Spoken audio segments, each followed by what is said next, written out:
Hit show 911 and 911 Lone Star have become Monday night favorites for viewers here on Boston 25. But does Hollywood match reality? I had the chance to get an inside look when I visited a 911 dispatch center in Holbrook to learn just how they get us the help we need the most.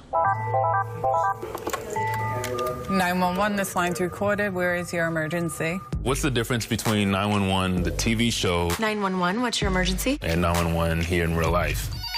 So the standard greeting when they answer a 911 call is 911, this line's being recorded. Where is your emergency? Hi, calling in for Pacific Street in Boston. There's a major fire. The 911 show may be a little bit sensationalized, but there's absolutely some truth to it. What's been like the craziest day you can remember?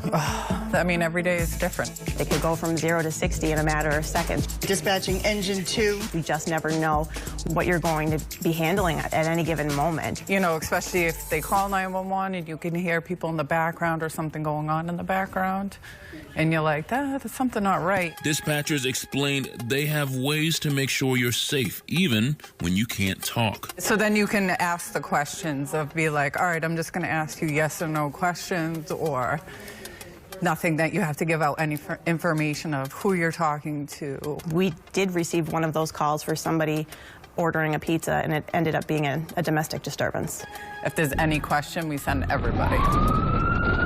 I'm sure every telecommunicator in this room right now has stories about certain calls that they've taken, or how they've affected them, or how they continue to affect them to this day. It can get very heavy.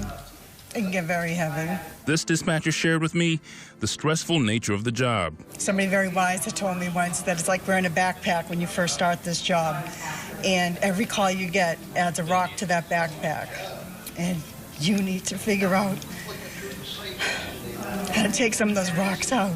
You know, this isn't your typical Monday through Friday 9 to 5 job. And what they do matters. And, you know, there's purpose. There's purpose in this profession. All right, we'll get them right out there. At what point are you guys the busiest? Thursday afternoons at 1 o'clock, that's when we receive our most 911 calls. And it's not even during rush hour, so I don't know why.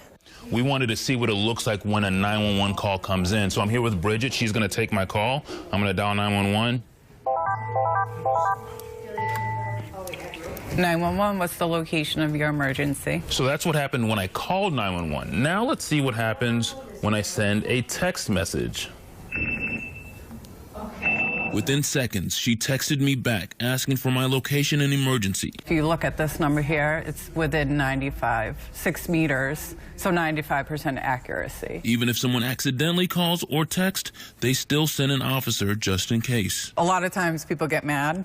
If they call 911, they get mad at us, and we're like, well, it's just protocol, like, not a big deal, we gotta send somebody. These men and women, they care about the job, they're dedicated, they're professional. Holbrook PD Anderson. They're here because they want to be here, they're here because they want to help people. The tough job made better when these dispatchers realized their impact. Yes, it can be very rewarding.